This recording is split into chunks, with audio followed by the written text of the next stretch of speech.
Welcome to another episode of Vulgarian Recommends. Today we are going to do our second ever book discussion in which we are going to discuss a huge Russian classic, Dead Souls from 1842, which was written by Nikolai Gogol. So this is one of the most influential and most important Russian novels ever. And here in the Penguin Classic version that we read, it says here that Russia's first major novel. So that's, of course, very important that it's the first major novel. And this influenced authors like Dostoevsky, for example. And as someone who has read Dostoevsky quite a bit, I could definitely see the connection there. But this book is about Chichikov, who is a con man. He arrives at this small town where he starts meeting these different landowners, and he wants to convince them to sell him dead souls. And the dead souls here mean dead serfs, so serfs that have died but who are still in the kind of population census as marked as alive. And Chichikov's goal basically in life is just to get richer and get himself an estate that he can make profit off and just kind of climb up the ladder in Russian society, basically. Yeah. So that's the basic plot. But then in the plot, we also have these kind of longer digressions where the narrator talks about many different things. And this book is divided into two parts. The first part is finished, but the second part is unfinished. Gogol tried writing and rewriting the second part through many different years in the mid-19th century, but he was never happy with the result, so he ended up destroying parts of the manuscript. So what we have left is some of the remaining manuscript and some of his notes. And some of the part two feels like still like a normal novel, but then when you get to the end, it's very fragmentary and it's hard to follow as it jumps around a lot. And the tone in the first part is very satirical. It's extremely funny, but then the second part becomes a bit more serious and I would say dry and kind of uninteresting. And to me, part one was one of the best things I've ever read, a complete masterpiece, one of the funniest things I've ever read. But then second part, I couldn't really get into as much, and it was hard to get through. And sometimes I had a hard time focusing on it, so I think I missed some details on the second part because I wasn't enjoying it that much. But I got kind of the gist of it, I think. And Gogol's intention was to make three parts in total, kind of like Dante's Divine Comedy. So the first part that we love is like Inferno. The second part was going to be Purgatory, that we have the unfinished version of. And then the third part would have been Paradise. So that's quite interesting. With Divine Comedy, I've only read most of Inferno a few years ago, which I really struggled with. But yeah, I kind of know what Dante's Divine Comedy is, even though I haven't read the whole thing. But again, like I said, I really love the first part, but the second part, not as much. But I still think of this kind of as a masterpiece, even though the second part wasn't as interesting to me. But this will be a great book to discuss, and this is actually the first time we are discussing something that I kind of read for the first time, because in the past we've always discussed books, films and music that I had kind of known already, and then Altes experienced it for the first time, but this time it was also my first time experiencing this.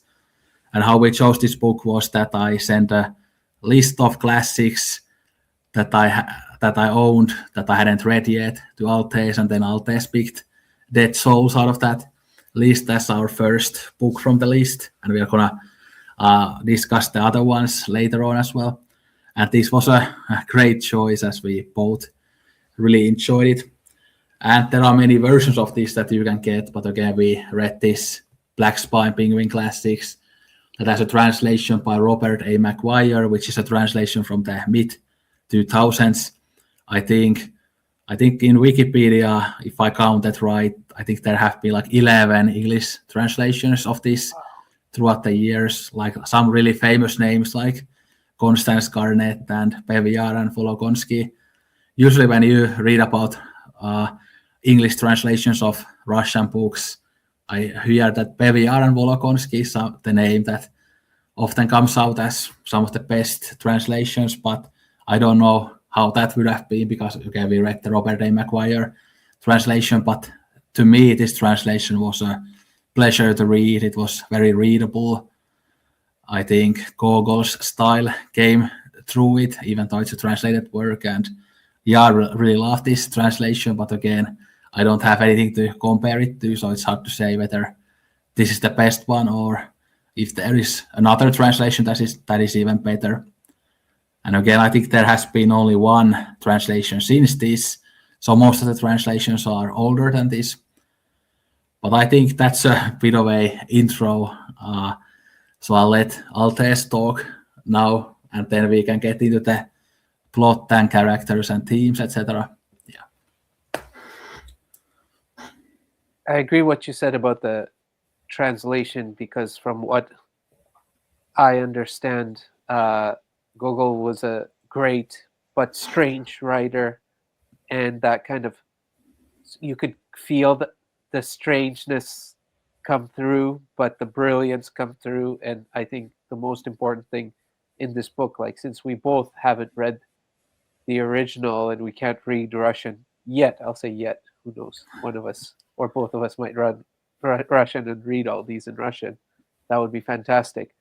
So we can't be 100% sure, but you can get a sense that the humor is fantastic, though the humor translates where and that's just such an important part of the book, I think, like you said, in the journey. And what you were saying about the second part, and the second part is interesting, and obviously we'll discuss like as we go along, but it almost feels like there are such serious matters that are occurring, and yet there's this absurd scenario with a lot of satire, a lot of humor, a lot of sarcasm, laugh out loud funny. And I almost feel like Gogol might have felt, well, that first cake I baked is so delicious and so pleasing that it can almost be scary because will people what will they get out of it? And I think that somewhere in the first part too, he is relaying some of the critique he was getting for his writing, and so he was very much conscious of that, of how people are going to react to this. I mean, it's the equivalent of, you could say, yes, you watch certain films, for example, and they're very dark, but they're so well done in the darkness, or a show like Dexter, for example, that you wonder about what impact it will have on that society, because if it's that funny, can you take it seriously, or are you going to get the part that underneath all that humor and stuff is some real tragedy and difficult things going on? So I think the second part seemed like he wants to make it into something, so it's not just that first part, but then there was always the risk that even if he went to all three parts, people would have just focused on the first part. Same thing that happens with Dante's trilogy as well. It's always, oh, everyone is talking about Inferno and no one talks about Purgatory and Paradise that much. But um, yeah, this is going to be interesting, and I have been kind of in the mood this Christmas. I've been kind of in a mood of like alt Christmas, like things that kind of create that wintry mood, but are not the traditional type of things that you would kind of watch or read during this time period. And this just fit the bill right away because it gives you that feel of the winter and all that, all those feelings you get around this time of year. But at the same time, it was something totally fresh and just yeah, it was such a surprise. I was expecting something very dense and challenging in the way that you would really have to dial in and stuff, and instead it was just this entertaining thing that just flowed so well. Yeah, my expectation was that it was gonna be funny, but I didn't expect it to be this funny. Yeah. Like because I knew that it was gonna be a satire, so I thought that it would be like clever and it would make me smirk here and there. But this made me laugh out loud multiple times, like especially again in the first like 150 pages or so. And yeah, it was such a pleasure to read, especially those dialogue scenes where Chichikov is trying to again buy the dead serfs from these different characters. Those moments are just so amazing and so funny and so well written, absolutely incredible.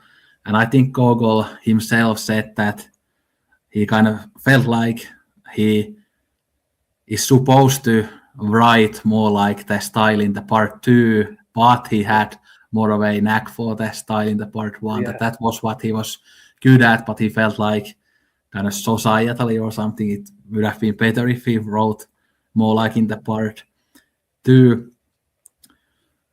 But I guess we can also, as readers, really agree with Gogol that this the part one is what he was good at, and maybe he should have focused on that. Even though you can argue that the second part had more important themes, although I don't think necessarily myself that it had that, because I think exposing corruption and these kind of vices in people is very important, and that's what this first part does so well, I think. And also what I said kind of before we started recording is that because the book is so funny, it kind of masks some of the very like dark themes of the book, because yeah, obviously the society and the lives of these serfs, how they are dehumanized and stuff, it's so dark.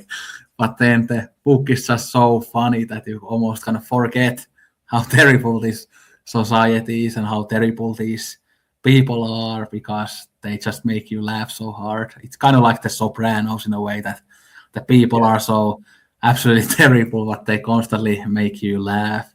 And one of the characters, Norse Riof or whatever his name is, like he kind of reminded me of Ralph from the Sopranos, even from like Tuco from Breaking Bad, one of those kind of train wreck characters that cause chaos and are so intense, but at the same time they are very kind of throw you in because they are so entertaining, even though they're complete sociopaths. So, yeah, I agree with you. I mean, I think for anyone who might look at a book like this or hear a name like Gogol and think, oh no, like that's not for me. I think the biggest surprise was everything about the storytelling and structuring is not different from what we see with these kind of great, even like you said, television shows like Sopranos and the characters. And it makes you wonder how many of these writers must know Gogol, because it yeah, I don't have a deep knowledge of literature before, but you could get a sense that this is something very fresh and original at that time. Like it's being birthed, this kind of style, and it's so unique. Like you said, it's not like satirical elements don't exist in other literature of this time, but the combination of things, because while I still haven't finished this book, I was enjoying it quite a bit, was Flaubert's Madame Bovary, which you've read, and you've read some Flaubert, is that it has this vividness and realness of, you can feel the mud of this, of these farmlands, like the mud and the dynamics, like the environment where this town might exist. and the vividness of character. Yet I've never seen that combined with such something so wickedly funny, to the point that when we're discussing it right now, it smiles on our face. But I think maybe that's exactly what disturbed Gogol, is that he got a sense that people will enjoy this so much, and they'll be entertained, and they'll have a smile on their face, and like what's underneath is really, really like tragic. And also the other thing that's so key in this is that the people themselves, the way he has created the characters, they feel real in the sense of he is not of a mindset that there is this evil, like there's this evil person. It's like it's how a person becomes a certain way, and it's all through a combination of societal factors, people being bumbling, people being irrational, people just looking out for their own interests, find their own kind of pockets, and they have their own ways of being irrational and bumbling, and at the same time being very effective at looking out for their own interests.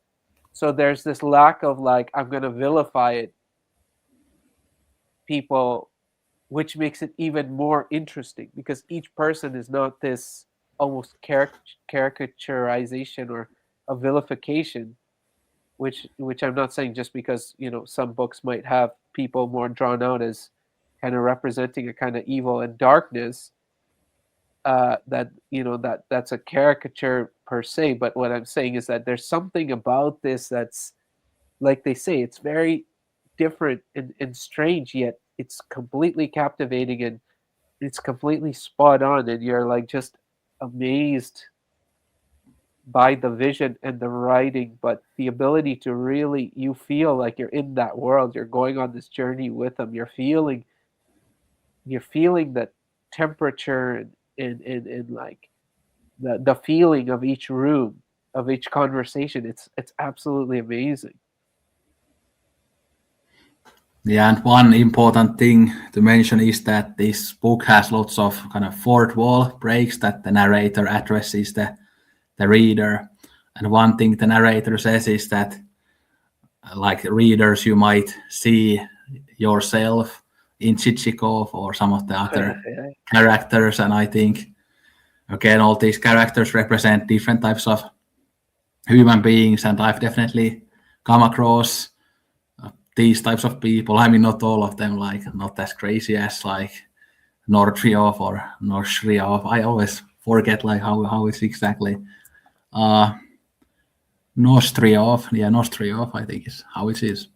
But yeah, I haven't seen anybody that crazy in my life, I think. But many of these characters reminded me of people I've met, and then maybe the character that I saw myself in a little bit is like the idiot Manilov, because he's the kind of first landowner that we get to know like very well, and he's very stupid, naive, and he has these big dreams, but he never gets anything done. He's kind of that sentimental idealist type of character, and I'm kind of like that too, that I have big dreams, but I've never achieved anything in my life.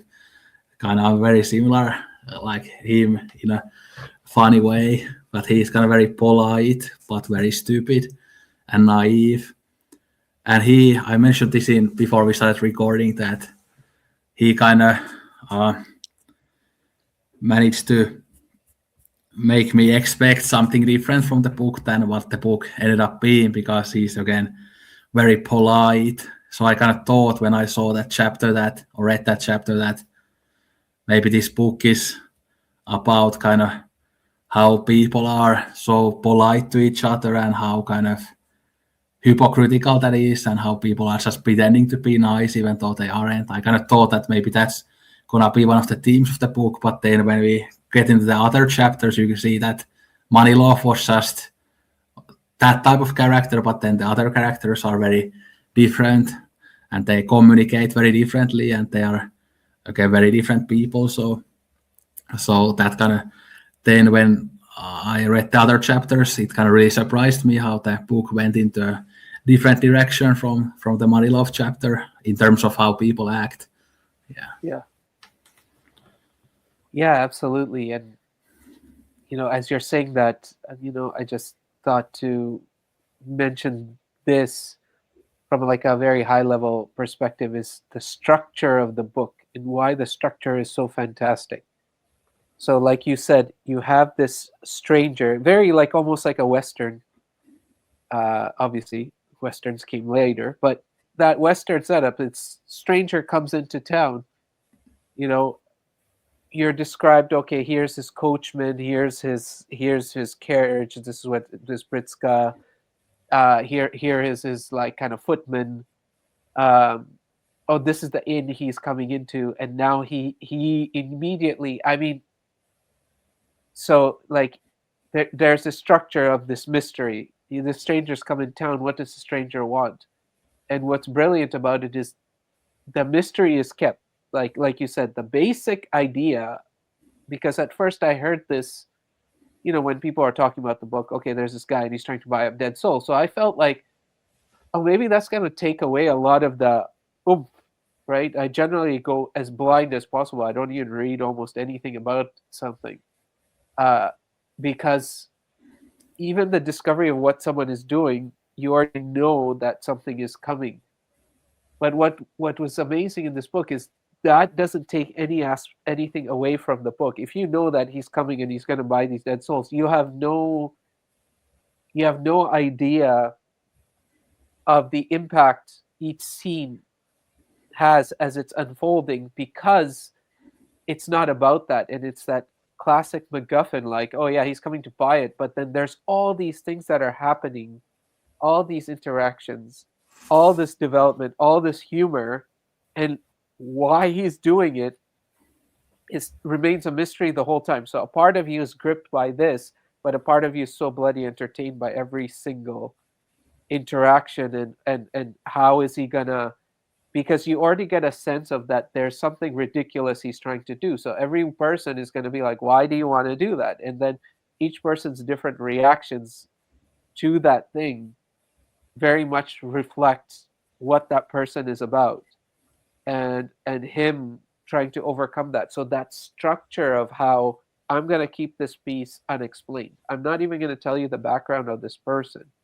He's going to be a mystery, very much like in those Sergei Leone movies or Kurosawa movies, where okay, you don't know what Toshiro Mifune is up to, and or Clint Eastwood's up to, and then it's like, but you're seeing these interactions and you're totally entertained.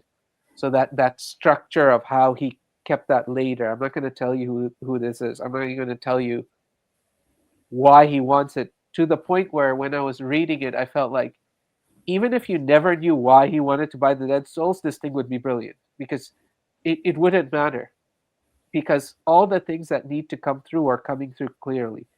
The satirizing, the critique, the making someone aware of how absurd this system is, what it is how this is dehumanizing people, and how people don't give it a second thought, how people are human nature and self-interest and all that. So it would have worked even if you never knew why he was trying to do it, and it would have worked even if you didn't quite know who he was and why he came to town.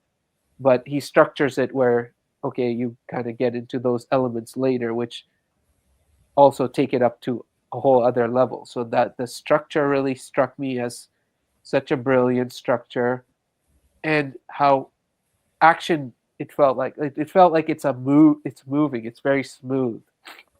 It never felt at any point that it's clunky. Yeah, and the structure goes in the way that they kind of tell us Chichiko's like backstory in the end of the part one. So, like the last couple of chapters, we learn about his childhood and what he was doing earlier in his adult life, how he did some other type of schemes, and how he worked as like a civil servant for the government in different departments, and why he also wants to make money, because I think his father told him that you need to take care of your rubles and your money, that don't waste it, you just need to save it and keep making more. So he kind of got that from his childhood, and we kind of get that those flashbacks like after like the other people speculate on what are Chichikov's intentions, and the whole kind of town is going absolutely hysterical and Yeah. paranoid. And then it's kind of very clever that they show that first, and then after that they show how it is like in reality. So at first they show how other people think, but then they show then the narrator shows how it actually is, and that was I think very brilliantly made. And I think if we just had the part one, it would have been a very nice ending, that it would have ended after we just kind of learn Chichikov's backstory, and we kind of just know that he's going away from the town somewhere else with his again servant Selifan and stuff. So yeah. Yeah, I think like you're right in that. Yeah, one only can wonder what Gogol. I mean, what you're saying, like, uh, obviously, seems to be the case. He was very aware, and he didn't want to just end it there, and he wanted to add like it to mean something, and maybe explore a kind of. He was too caught up in how he ought to write versus what he's good at, and you could easily have seen it either ending there or a character like that going on to his next kind of town and adventure, which the second part has an element of. So this, I guess, that was where in the second part, it's like it's a mix. It's like part of it is his intention to do something grander, and a part of it is kind of keeping some of the elements of the first. Uh, but yeah, getting back to the first, it's like the way it just layers slowly, like a really great cake. Like it's just layers. Like it's like it builds up, like you said. Like it can be almost seen as like a symphony. It's like building up. It's like it starts with Manilov, and you're like, okay, and then you kind of expect it to keep going, like you said, keep going at that tone, and okay, he's gonna go to someone else, and they're gonna be polite.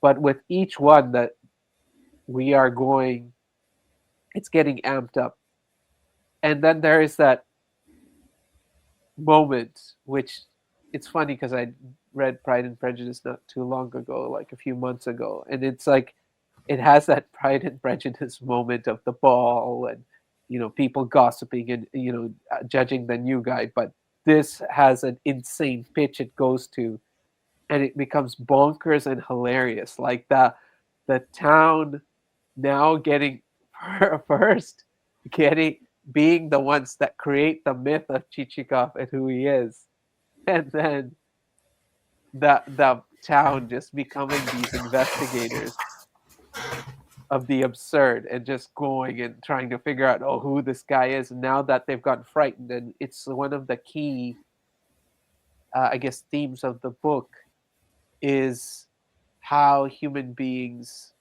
deal with fear, because that's kind of continues on in the second part too, but their insanity around fear, the paranoia, like that self-preservation instinct, when fear mixes with self-preservation, like even with Nozdryov, and just the setups, the comical setups, because it's like such a situational comedy. So like just when you see a fire burning and you're like, okay, let me put a huge accelerant on this situation, Nostrov's entering the room, and you already start going crazy because you're like, oh my god, what is this agent of chaos gonna do when he enters this scene? Like it's just it's too much insanity at times, and it's just too much fun. And it's kind of how funny how the town starts like going against Chichikov. It's because again Koropochka comes and starts like spreading that kind of fear that he is selling the dead souls. And because in the beginning Chichikov was kind of scaring Koropochka with the devil and stuff like that. So kind of Koropochka kind of gets back at Chichikov in a way when she starts those rumors and stuff. Yeah, I mean, I think you have some passages you want to share from that. So Yeah. I guess one of the funniest things is, right, and that's what's great that, with the translation, and even at this time, this comes across. If someone is going to want to buy dead people, how does there's this fundamental, you think, how did he come up with this setup, right? Oh, obviously it comes from a bureaucratic glitch and a certain attitude, which we learn. But the element of, okay, I want to do something, and I clearly have some reason to do it. No one does it for no reason. But what I want to do is insane. How do I convince someone to do it, especially in a society that's sometimes, you would say, maybe honestly religious, in the sense of like believing in certain elements, life after death, the existence of a soul, and sometimes irrationally or hypocritically in belief of that. So in some ways, their behavior doesn't show respect for the soul by basically degrading the human being. But oh no, I'm afraid. Like there's this spooky element. Oh, I'm afraid. Right? What will happen to me? What kind of punishment will be visited? These people have souls after all. I cannot sell them to you. And how this guy overcomes each of those challenges of like irrationality with each person while trying to hide his designs is like creates the most lovely, rereadable, constantly rereadable like scenarios, like you said, like I've ever experienced. It's just fantastic. But yeah, Korobochka being this lady representing buyer's remorse or seller's remorse, like he somehow manages to talk her into it, but she is the most difficult of all because of her irrationalities, and he appeals, like you're saying, to the fear of the devil and all these ways of kind of getting her to do it, and greed because he promises her government contracts which aren't forthcoming. So she's now this sitting there out back with no information, you could see, just going crazy in her own fears and doubts, and now rides into town to basically be another source of gasoline on the fire, and basically whips the town up into a frenzy with what she's saying about him, which is not even true. Like some of it is not even true what she's saying. Just makes her look like the innocent lady when she's hardly innocent. It's hilarious. Yeah, what we could do now is kind of run through these characters in kind of order as they Yeah, appear, yeah, kind of give some structure to it. So, well, before Korapushka, again, there was Manilov that we talked about a little bit, so we could talk about him a little bit more, I think. So, of course, he was the easiest to kind of convince because he's so stupid, although at first Manilov doesn't kind of understand what Chichikov is saying, and he's just completely confused and like, what is he asking? Dead serfs, dead souls, what does that mean? But then he ends up giving the souls to Chichikov for free because he's so stupid. Like, yeah, you can take them, yeah. And then Chichikov is, of course, like, he is again lying to Manilov in the way that he's praising him and giving him compliments, and that's how a naive person like Manilov falls to that kind of plot of Chichikov. And that kind of happens also in the beginning of the part two, how Chichikov is telling, I think, Platonov or whatever his name is, that you're handsome, yeah. and he's also complimenting then Tikov or whatever his name is, like his way of life, that lazy life. So he always, Chichikov is very adaptable, so he always knows what to say Yeah, to yeah, everybody, and he kind of doesn't have a personality himself. He's kind of an empty shell who just adapts to every situation yeah. in a way. Yeah, that's a very good point. So Manilov, he represents this kind of polite society figure, but also I think what we learn about Manilov is he's a largely content person. So he has basically got a really good life partner, as in like his wife, he's clearly, I think we're told, like they're very much in love, and so he's not very connected to the world. He can almost be a romantic figure, right? One that believes in decorum, like you said, like a nice person. So someone who believes in decorum and acting appropriately, and then he's a bit head in the clouds because apparently him and his wife just share the secret world of love. Like they're in their own world, in their own love, and they even he kind of names his two sons after like Greek figures of mythology and all this. So you can see that this guy's a bit blasé and doesn't have any sense and almost like easy to dupe. So yeah, you're right. Yeah, that despite the other characters being hilarious, the when you first encounter Manilov, that whole exchange is funny as well. Because this guy does not see Chichikov coming, like you said. Yeah, absolutely. And then when Chichikov just briefly mentions that we are gonna go by the book, by the law, Manilov is instantly like, Yeah, oh yeah, that's great. yeah, Yeah, like that's just a sign that everything is okay if it's by the law. And of course, the thing is that this dead yeah, surf thing, like it doesn't say in the law that this is illegal because this is such a crazy thing yeah, to do. Yeah. yeah. You're right. It's someone who's very uh, very confident in the institutions of society. Like, oh, there's a law, so that that's fine, and then we're not going against the law. So he just takes it at everything at face value. So even trusting Chichikov, and I guess yeah, you're right in this as well. That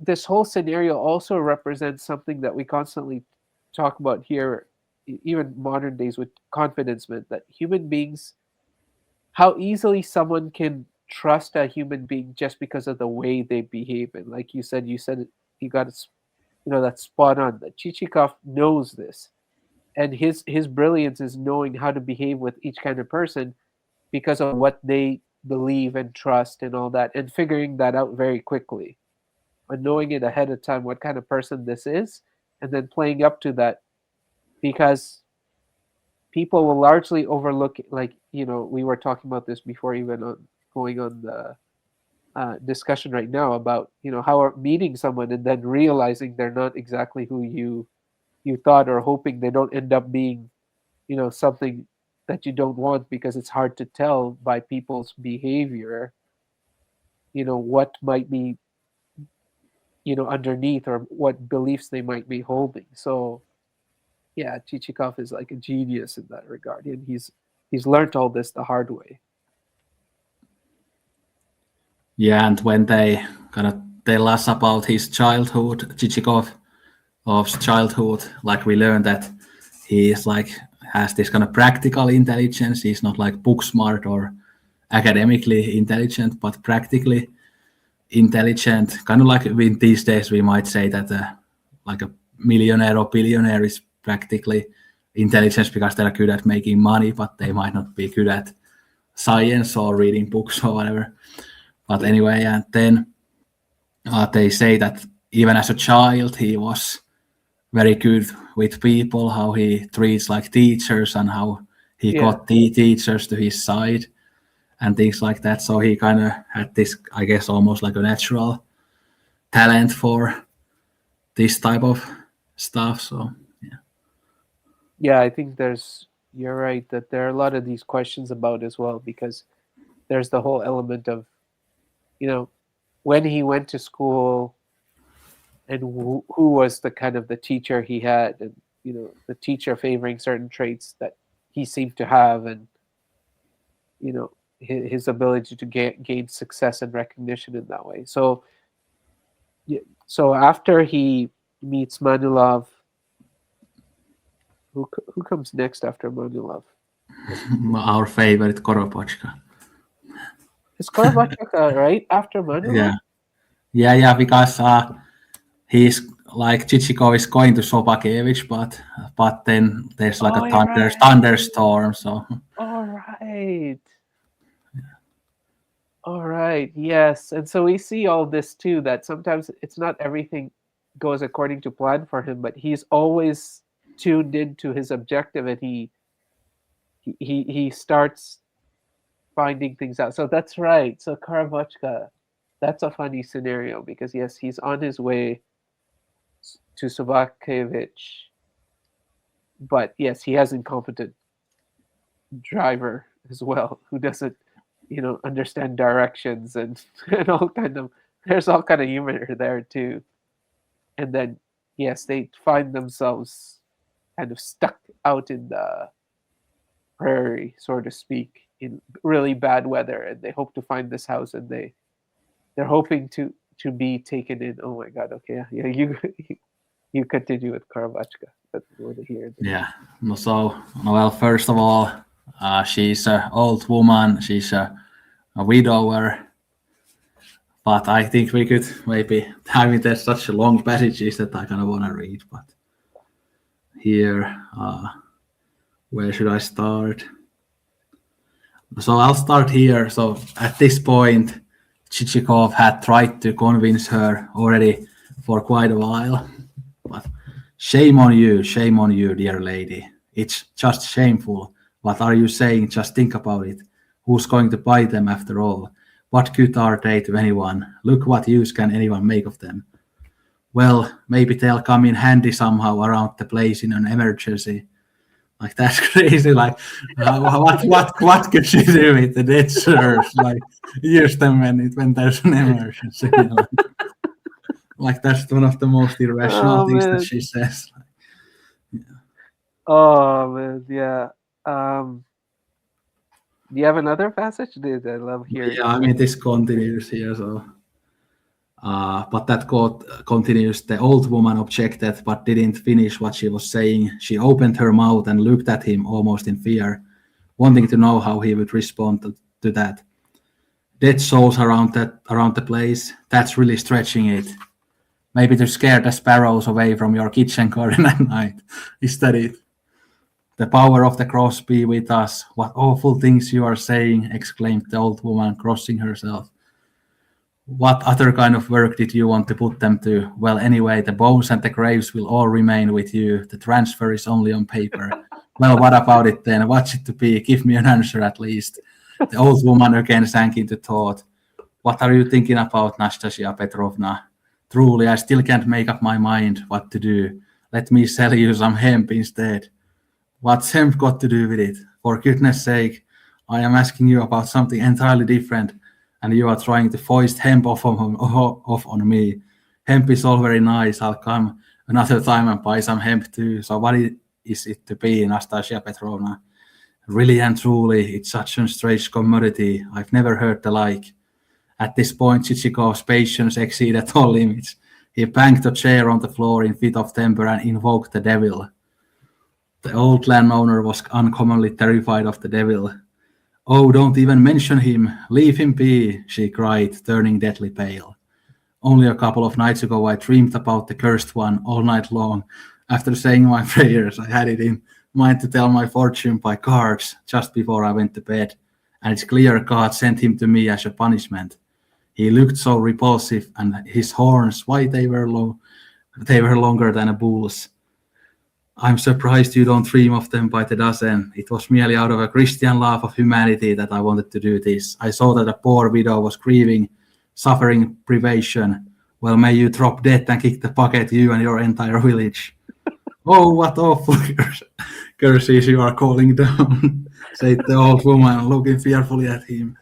I'll continue just a bit, but there's no finding the right words to talk with you. I swear it's like some, not to use a bad word, some dog in the manger. It won't eat the hay itself and won't let others eat it either. I had intended to buy some farm products from you because I also handle government contracts. Here Chichikov was bending the truth a bit. It just slipped out with no ulterior motive, but it met with unexpected success. The government contracts had a powerful effect on Nastasia Petrovna. At least she said in a tone that was now almost pleading. But what are you so angry about? If I'd known earlier that you were so short-tempered, I wouldn't have contradicted you one bit. But like she starts trusting him immediately after like he brings the government contracts. Oh man. Yeah, so it's crazy. But there are so many great lines in this part. Like it's so funny. Yeah. Yeah, I mean it's hard to put into words all the layers of what's funny about every single exchange, and that is, I think, the reason why we both kind of experience this as a just a complete masterpiece, and when you read over and over, because there's so many layers to what is being made fun of and connected to the overall themes of the book. Like that whole part where you were reading where he's like, she was like, oh, but the bodies, right? The bodies are buried here, and we can't. And she can't get the concept of, and how he's just like, no, this is a transfer on paper, and it makes you laugh because even in today's times, a lot of these business transactions, like that's how it is, right? Where you're like doing these things on paper, and the reality of the asset is something else, and all that. I mean, that's just hilarious. Like hearing you read that, it's uh, it's crazy. And yeah, this madness, the madness only goes up because it's like after he leaves this lady, finally having convinced her somehow, uh, and the whole time her negotiating, which so like her negotiating is also very funny, right? Because it's like, okay, I'll sell them to you if you buy soap, and oh, I'll sell you this if you buy hemp, and he's just getting super frustrated with this, like, well, I don't want to buy that. this is this is not what I want. Just, yeah, buy him anyways. It'll make me feel better. Yeah, and the insanity increases because we basically get the two most volatile characters are coming back to back because we get the second most volatile character in just the next little while, right? It's because it's when he leaves the lady, is taking respite at an inn, that we get Nostriov coming into the picture, right? But one thing about Koropochka is that I've also met people like this in Yeah, real life where you try to explain something as logically as you can, but they won't understand no matter yeah, how many. Like I had this thing with my mother when I tried to explain her the time zones. Like I was showing the map that here is Finland, and when you go towards Russia, the time goes forwards, and when you go towards Sweden, the time goes backwards. But she didn't get it. Like even though I said it that yeah, you go east, it goes that way, and you go west. Like how can it be so hard? Like left and right, basically when you look at the map. But she didn't get it. Like yeah, that's the type of thing like that. Some people just don't get anything what you try to explain.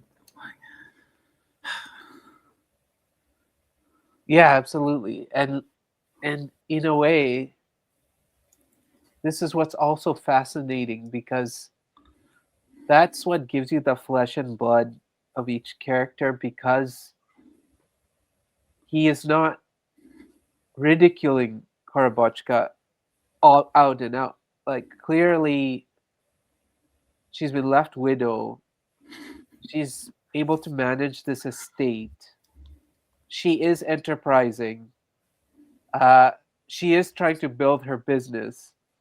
So it's that's what I like about what I've liked so much about this thing is that there's no person that doesn't have their merits.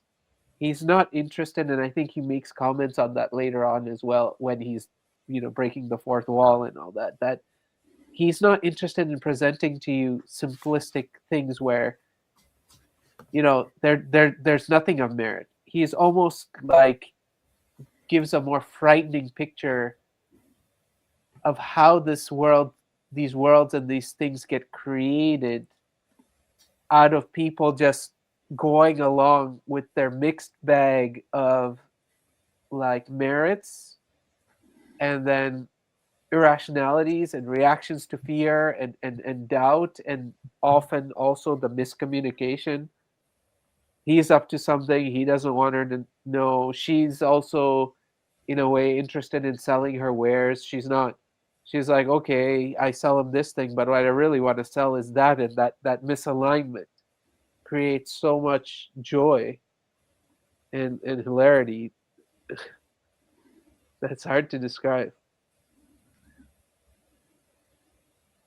But I guess now we could go to the next character, Nosriov. So because I think okay, when he was going to Sobakevich, he even before he get there, he also met Nosriov, and that's again probably my favorite chapter. It's either that or the one that we just talked about. But my favorite part of this chapter is like when Nosriov is trying to sell Chichikov all these other things that I have a stallion, so I'll sell you the red souls if you buy this stallion off of me. But then Chichikov says, I don't want the stallion. What about this chestnut mare? I'll sell you that for a cheap discounted price. Oh, you don't want a chestnut mare? What about these borzoi dogs? They're great. Oh no, borzoi dogs. Well, then this organ that I have. Yeah, and he just goes on and on and on like a proper like manic salesman that doesn't take a no for an answer. Yeah, he's like, they describe it really well, and I thought it's very accurate because he did remind me of people like I knew in elementary school or even high school and stuff, like this kind of boastful braggart, very volatile. Like he can get in a confrontation with you, but doesn't necessarily hate you or totally glosses over like what just happened. Is always getting by the skin of the teeth. So it's like Nostriev's type is probably already rather familiar to the reader. Everyone has had an occasion to meet no small number of such people. They are called free and easy fellows, and have the reputation, even as children at school, of being good comrades. Yet despite that, they are often beaten up, and most painfully. There's always something open, direct, and reckless about their faces. They make friends quickly, and before you know it, they're addressing you in a familiar manner. Their friendships appear to be for life, but it almost always happens that anyone who becomes friends with such individuals will get into a fight with them, and that very evening at a friendly gathering. They are always big talkers, revelers, madcaps, people who catch your eye. Nozdryov, at the age of 35, was exactly what he had been at 18 and 20. He loved having a good time. And so it's this introduction, but then we see it in action. The volatility, the how he goes from friendly to confrontational to then trying to convince you whatever he's doing is for your best interests, and the way he stokes the town when they're gossiping and doesn't deny any of their uh, speculations, even though he knows that them not to be true, then at the same time goes to Chichikov and tries to convince him that he's been looking out for his best interests and protecting him against the town. It's just insane. Yeah, yeah, it's kind of like there in the quote that you just said. It says that like these people like him are sometimes I think bullied or it said something like that, but he's Yeah, also the bully yeah, himself in a way. So there's this kind of weird kind of mirror there how he is a bully, very chaotic, but then he's the type of person who's also been bullied. So maybe yeah. the character comes from that what he has himself experienced, then he puts that onto others later on. Yeah, it's this keen insight and understanding of people deep down, like the complexities that make a person in a specific character is is also like something like you said, it's like you're so busy laughing and kind of being entertained, but underneath that it's not an empty kind of thing. Underneath is this keen insight and an observation that always like amazes me. Like, I mean, when I'm reading these things, I can't fathom like how someone, observes society and people and stuff to that level of detail, and then is able to express it so clearly to the point where, like you said, you can relate to it. It's like you've been in those scenarios, so it's very real feeling. While it's, and that's was what I found was so interesting, that in a way it has that kind of harsh realist um, depiction and feeling that a lot of, Russian literature can have, but at the same time has this absurd scenarios kind of layered on top, and it's a combination of the both, where you can kind of see the observation and the critique, and then just the brilliance of like the plot, the key kind of thing in the plot that's going to drive everything is this whole his whole mission to get these dead souls. And I mean, um, I even feel kind of not able to fully express like how like amazing this is to kind of read and think about. Yeah, I think some of these scenes, like when you try to explain them, they don't sound as funny as they actually are. Yeah, Yeah, they end up being way funnier when you read them, but then when you try to explain, like I mentioned the scene where he tries to sell the stallions and mares and stuff, obviously that doesn't sound that funny, but when you actually read that scene, like I yeah, was laughing out loud, like hysterically when I was reading that. And of course, one of the things about this book is that it explores kind of different manifestations of greed, and Noshri of is kind of the greed element in him is the gambling element, that he's addicted to different types of gambling, whether it's cards and playing other games, and he's a risk taker, and he kind of wants to win over people with his crazy persona and all these risky moves that he takes.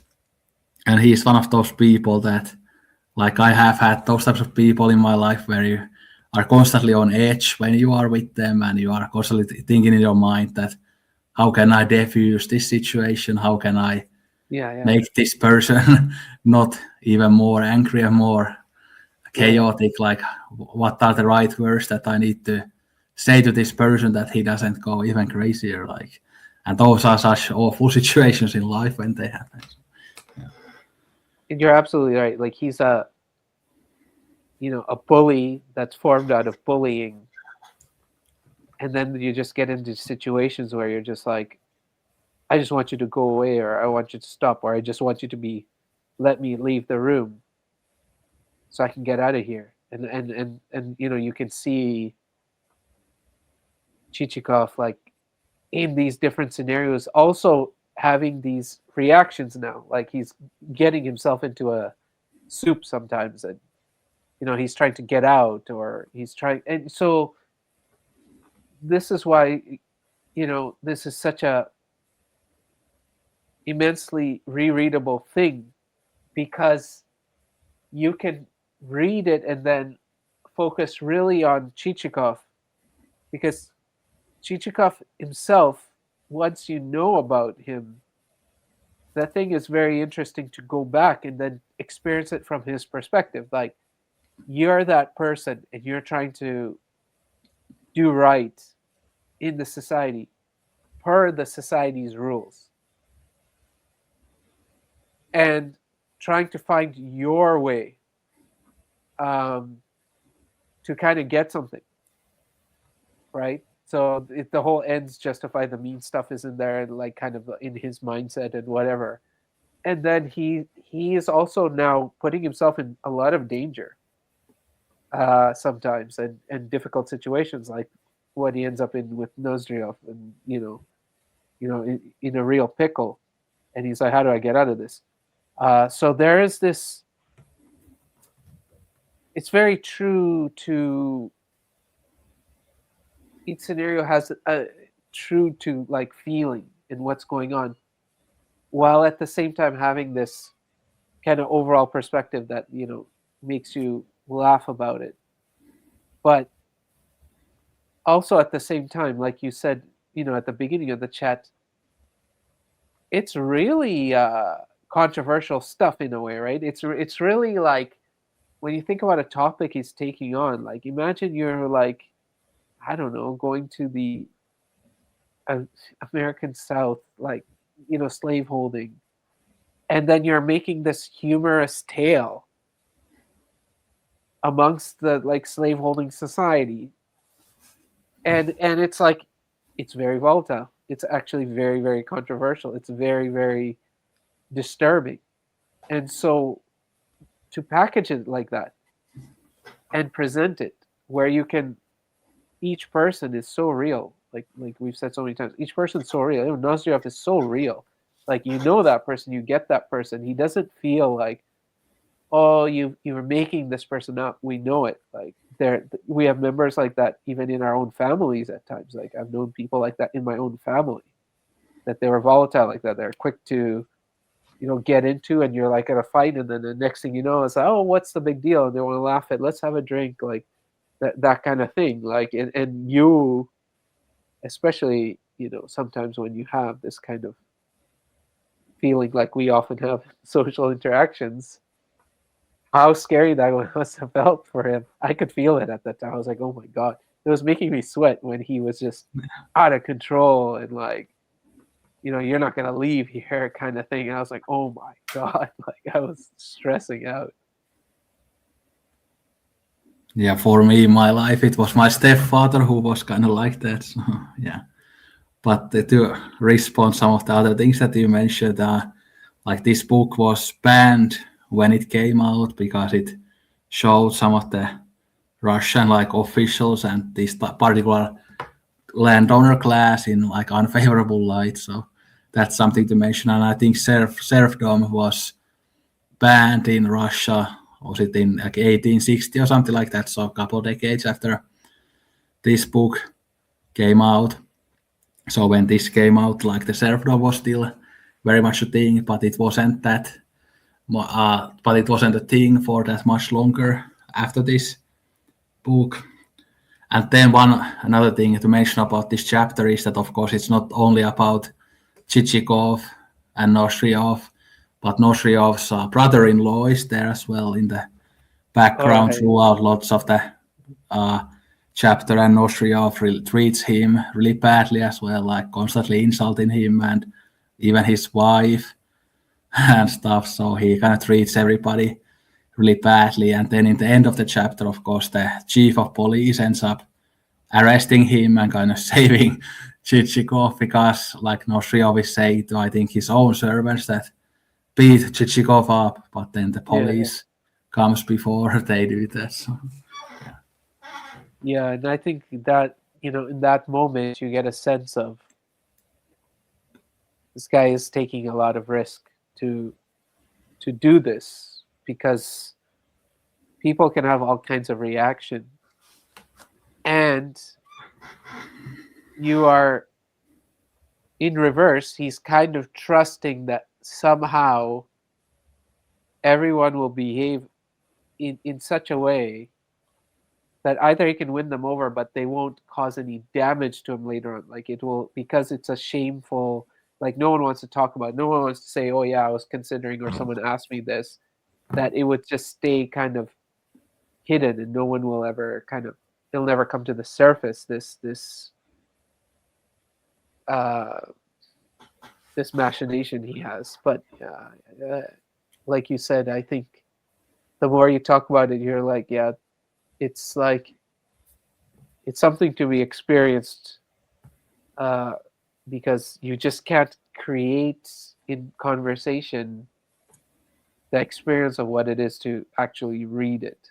It's and kind of experience it and really think about what's going on and what Gogol's doing and how he's done it, and all that. That craft is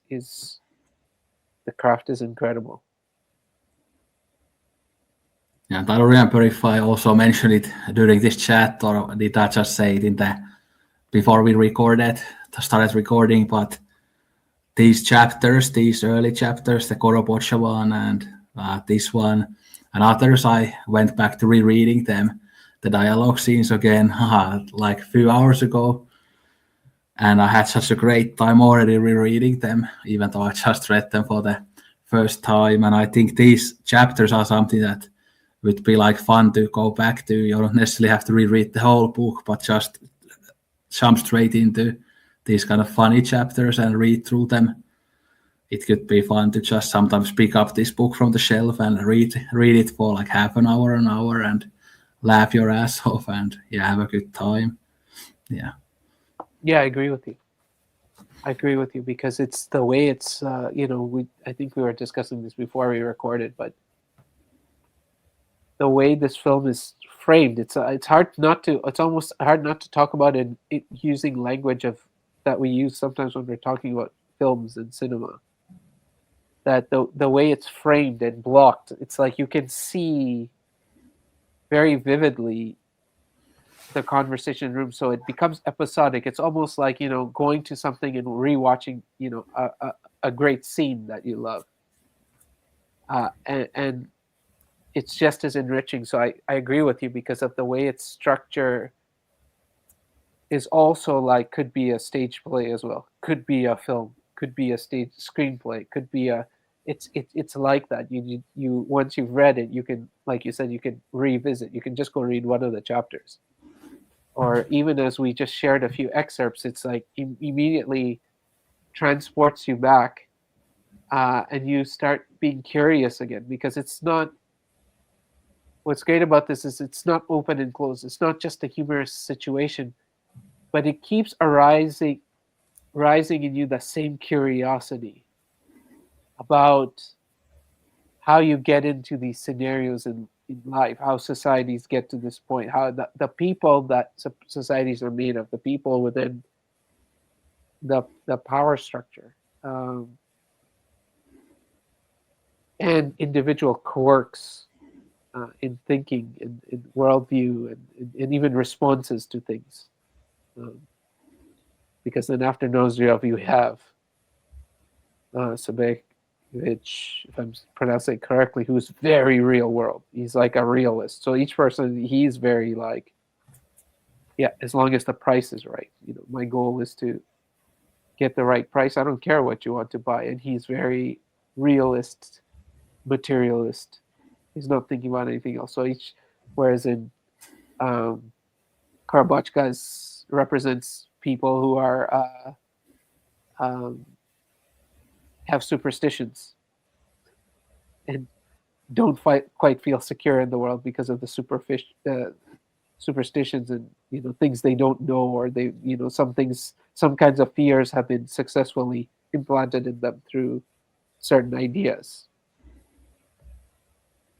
whereas it doesn't impact other people like the same way. So that curiosity about people and society, the complexity of it remains, so you can always revisit.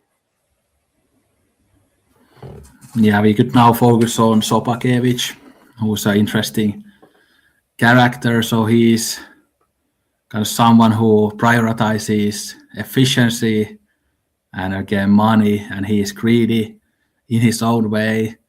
And when we see his estate, I think it's like managed and run, but they talk how it's kind of aesthetically very boring because it only focuses on again practicality and efficiency. And I think there was a bit of commentary there also how that reflects on Russian society that just focuses on bureaucracy and maybe efficiency in a way. But then there's a risk of losing that kind of national identity that also includes aesthetics like architecture and painting and maybe classical music and stuff like this. And I think this is like very important thing even in current society.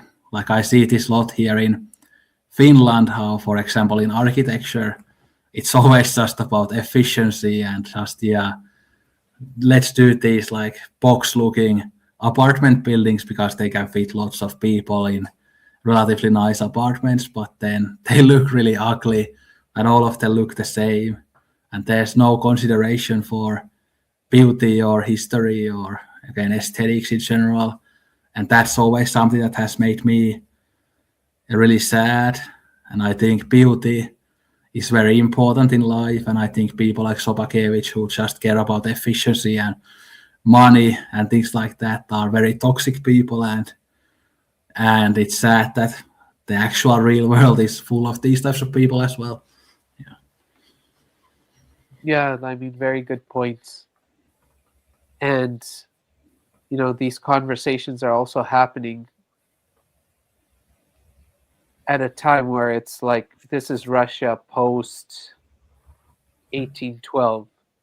So it's like just after Napoleon invaded and kind of tried to take over Russia, or at least attempted to do that. So there's so much going on historically that's fascinating, and that's also layered into the story,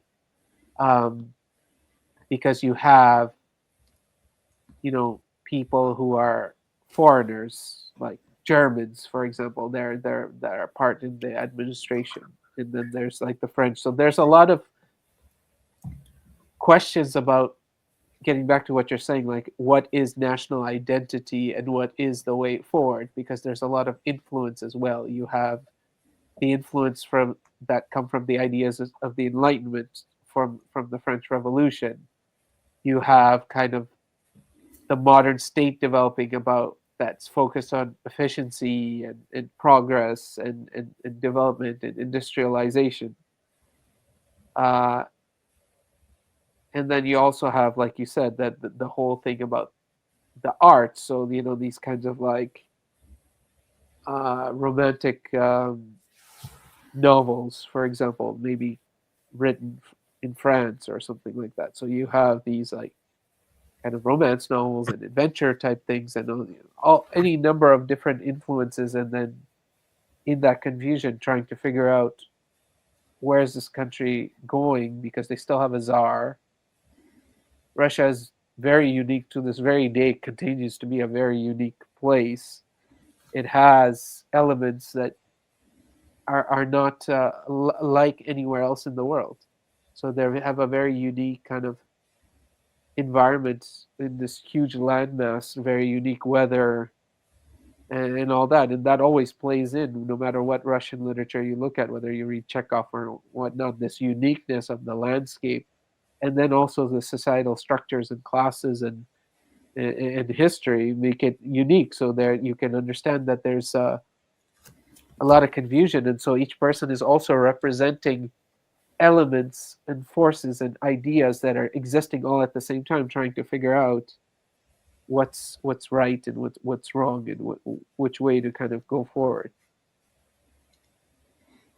And religion plays a big part here as well, because depending on what type of Christianity people believed in, but many of the kind of greatest buildings and pieces of art back in the day came from because the artists had this kind of divine idea that they wanted to kind of respect God and show their kind of love for God and their respect for God through their art. So they wanted to create something huge and beautiful. And again, in Russia, there's the Orthodox Church plays a big part, and I think the Orthodox Church, that is a church that kind of really prioritizes like beautiful looking churches and stuff. So they have these beautiful icons and lots of gold in those buildings and things like that. So beautiful aesthetics.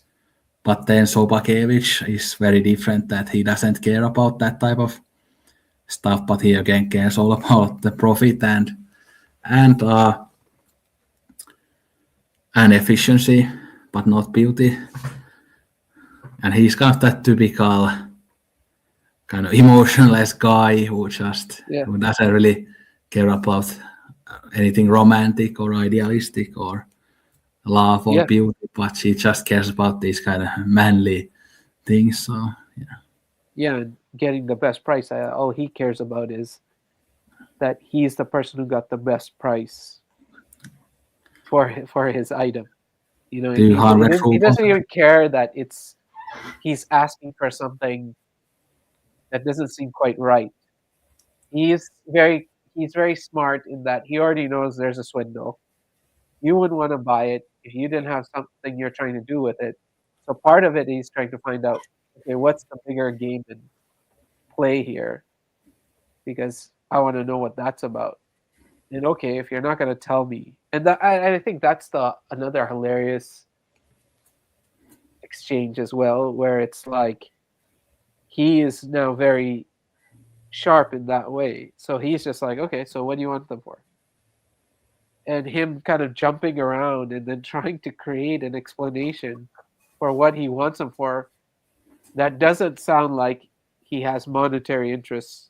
He has some kind of financial scheme that's going to benefit him. And of course, Sobakovich can clearly see that there must be. Why would you do that? And then when you can't find it out, let me get the best price. Like he's that very practical kind of element of uh, society. And like we were saying, all these elements, as a result, create in Russian literature, for example, this richness. I mean, I haven't read tons and tons of it, but you can always get a sense that it's immensely fascinating because while there are so many tragic elements, it's also fascinating because it's like one of the most complex like societies, and so keen observers like Gogol or Dostoevsky or whatever are going to have a kind of richness because you have to think about things that you wouldn't want have to think about. It's in a place that's much more simpler and things are just generally okay. You have extreme deprival there. You have extreme dehumanization of the serfs. You have extreme landscapes in areas, remoteness where it's like, how do you even know? I think that's also a theme in the book to kind of go somewhere remote because there's so many places you can disappear in the country, and you can always escape somewhere else, kind of thing. Um, and yeah, like you said, Sobakovich is like representing one kind of these forces there, uh, which is just look at kind of business and profiteering alone. Uh, don't be sentimental whatsoever. Yeah, and even though I kind of criticized his approach, but in a way he is maybe the kind of smartest Yeah, landowner in the yeah, part one because he's quite logical and he kind of gets the debt serf thing immediately when Chichikov mentions it. He doesn't kind of question it that much. He just starts the negotiating yeah, immediately. But his negotiation skills aren't that good because his starting price was I think 200 rubles a piece, but then the end price is like 2.5 rubles a piece. So basically, like 1% of the original asking price he gets. Like so, yeah, he awful yeah. And negotiating.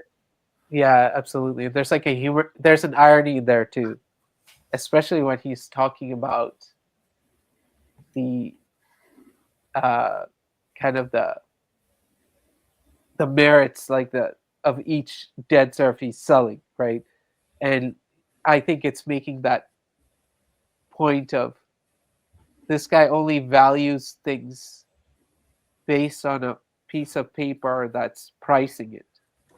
So when it comes to pricing, oh well, look how great he is. But you can already imagine that in real life, in running of the estate, he didn't ever probably praise any of those.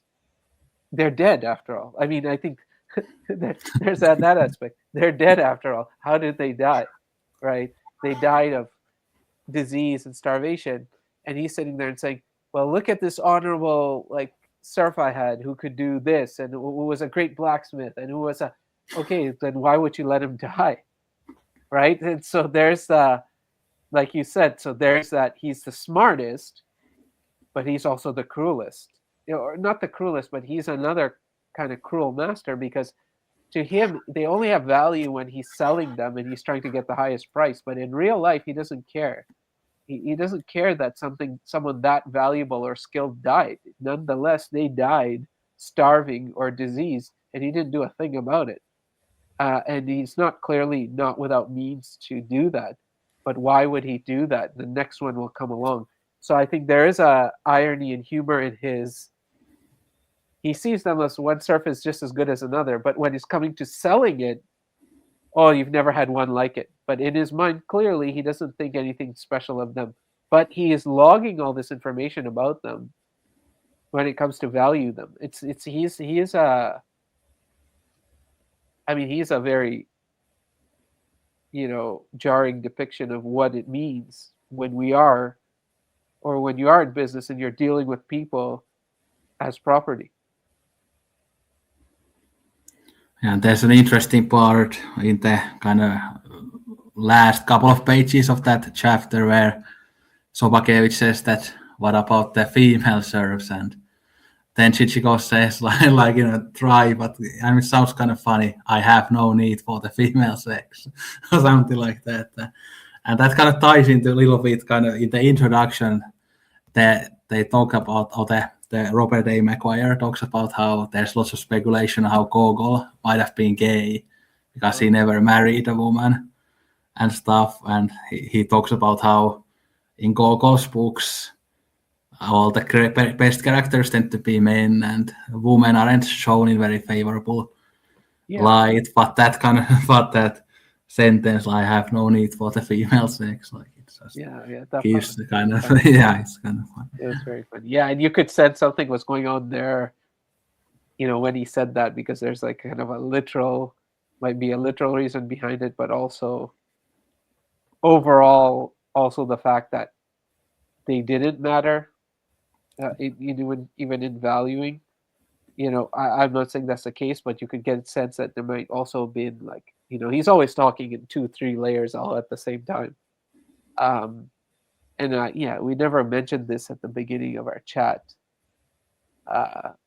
So I guess people will know come this far along maybe in the video, but they'll kind of discover for themselves. But of course, it is a creature of its time. So there is, like you said, there's misogyny. There's a, certain characterization of women and stuff like that. That's, we wouldn't agree with. And also there is anti-Semitism throughout the book. Yeah, I was just going to mention that. Yeah, really bad anti-Semitism too, even though it just appears very briefly, but you can notice it. Yeah, it's very brutal, and it gives you that someone, and I think this is the kind of complexity, like we always discuss, that even in today's time we like to make it very simple, but someone as well-meaning or thoughtful or intelligent or brilliant as Gogol he never questioned anti-Semitism at all.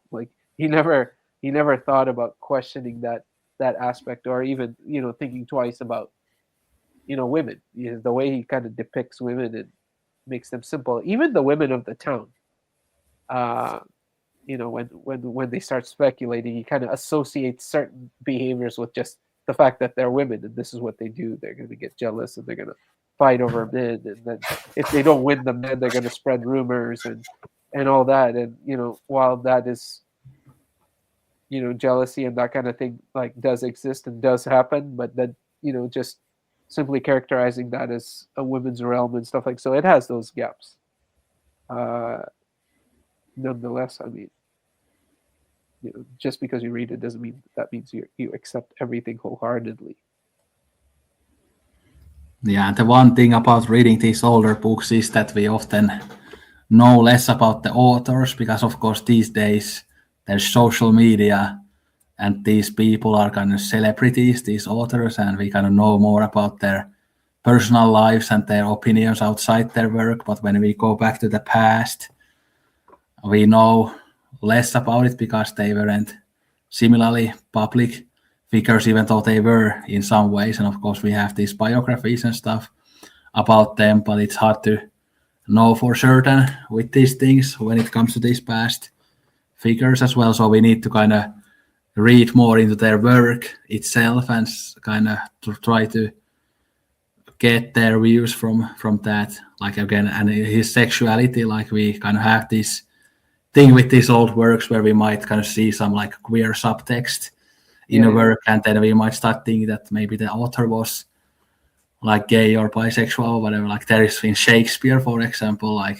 there is lots of talk. Maybe he was a bisexual and in how he wrote like about men and stuff and things like that. So there are lots of these types of conversation, but these are the type of questions that we can't really get like 100% accurate like answers. We can just speculate based on the work. So Yeah, I think that's that's a very important point, and even in this book you can see elements of it, even in the second part, because while it is humorous how he's like constantly like, well, I am trying to be of value to, so first of all, it doesn't matter what means I use, my goal is to ultimately be valuable to the nation. And how are you valuable? Oh, well, you become a landowner, and you get married, and you have a couple of kids, and like you said, someone who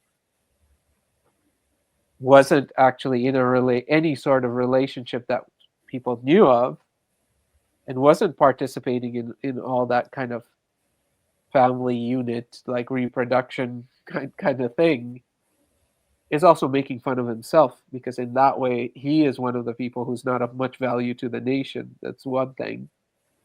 And the other thing is, like you said, like right now, of course, writers and stuff, we hear their opinions, but they're more famous or they're more materially successful, as in a lot of these writers would go into obscurity, or they were broke, and they didn't have that same notoriety that writers today have, because there's a whole machine behind it, and you very rarely are going to meet some broke writer who is going to write for things to actually get published. There has to be someone willing to buy it, essentially. So that's a whole different topic about, well, what does that mean overall then for literature today, because generally you're only going to read it if it's sellable, whereas in there they were writing, and then even getting sick and dying and stuff, and then not, and he's one example. And like you said, there's not much known about his life, and it doesn't seem to be much controversial things anyone can dig up about his life, but who knows. uh, but yeah, it's a totally different time. That's what makes you appreciate it more, because people were really staking themselves when they wrote something. um, and it's clear even in this book that he was taking a lot of critique. He was being dismissed, and he's being clear about how, in which ways he's being dismissed and critiqued as well. yeah, here in the introduction there was quite a lot of interesting info about his life. Of course, he was born in Ukraine, but of course back then Ukraine was part of the Russian Empire. I think he was kind of ethnically partly Polish and partly Ukrainian, and I think he was born in kind of a middle class family that actually had quite a bit of serfs. Was it even like hundreds of serfs, couple hundred serfs, something like that? But then later on he moved to, I think, St. Petersburg, and he wrote even for a magazine, and then he became friends with the famous writer Alexander Pushkin, who back then was kind of the most famous Russian writer, but then they had like a falling out later on. But I think there was some info that Pushkin was actually the person who gave this idea to Gogol about dead souls. Wow. That the kind of the basic plot came from Pushkin, but then Gogol, of course, added his own style to it and stuff. And Pushkin, by the way, is someone I think, if we continue doing this book podcast, that we should probably read him at some point. Like he has this famous book, Eugene Onegin, I think, also available in Penguin, so we could do that at some point. It could be interesting. So yeah, definitely Pushkin is in my to be read authors as well. I mean, Russian literature, pretty much that's one of the areas that I really want. Every time I read something, it just wants me to go kind of more and more, and like, okay, well, I haven't read any Pushkin, I haven't read any Dostoevsky as well, and I've only read one Tolstoy, so there's still so many gaps, and it just makes you curious, and also to read some of Gogol's, because I mean this is the only, I guess, novel he's written. Everything is like shorter works, but whether the nose and the overcoat and all these, I would love to read these as well. Yeah, just one more point about this, and then we can get back to the characters. But yeah, we've also, again, I mentioned the list of classics earlier, but it also had The Master and the Margarita by Bulgakov, and then Altes also mentioned another work by Bulgakov, so maybe we might do one of those or both of them next year, maybe. So Bulgakov should be very interesting, a Russian author to do as well, and I've kind of enjoyed every Russian book that I've read. I've read like 4 Dostoevsky's, 1 Tolstoy, then Turgenev's Fathers and Sons was one of my favorites. Then I've read Angolvania by Chekhov and a couple of his short stories, but yeah, that's pretty much it, I think, in terms of like fiction. Then I've read some Russian philosophy as well, but yeah. So I'm also very interested in Russian literature, and I want to kind of go through all the classics, so Pushkin, and then there's that Hero of Our Time by Lermontov. That's one of, kind of around this period as well, like the first half of 19th century. So that would be another one to read. And then, of course, there are many other authors as well. There's that dystopian novel We by Yevgeny Zamyatin that kind of inspired, I think, Orwell's 1984. So that could be interesting as well. So I mean, there's so many books that we could read, but maybe we should get back to the Dead Souls and the characters now. Get back to the Dead Souls. Yeah, so we were talking about Sobakevich, but after him we could go to the next character, and he's kind of the final character in part 1. So his name is Pliushkin, I think. That chapter is also quite good, but maybe my least favorite out of the part 1, but still again amazing. But he's a character who he is described in a way that, of course, he's very greedy and cruel, treats people really badly, but they say that he used to be a better person, but I think his wife died, and then he became bitter and cruel after that. So we can see how loss can make a person like bitter and cruel, which is, of course, very much true in real life as well. And he, I think, thinks in the end that he managed to take the upper hand from Chichikov, even though he didn't get that much money from the serfs from Chichikov. So yeah, he's like more of a miserly character, where it's like he has this estate and everything, but he's just running it to. He's like an extractor. Like he just wants to get as much out of things, make as much, spend as little, and he's just like, yeah, this miserable miserly character. And like you said, yes, there is this aspect of his own personal tragedy, and how that might or may not feed into that. But he's pretty cruel to his own daughter and all this stuff. So yeah, he's a pretty dark character. He's definitely very, very, very dark. Of course, Sobakevich does not think very much of him. When Chichikov mentions going over, and I think this is also the darker element of the story. So I think it comes more to the surface with this character Bryushkin, because it shows the how the world is flipped. The crueler the master, the more serfs are dying under his watch, the better for Chichikov.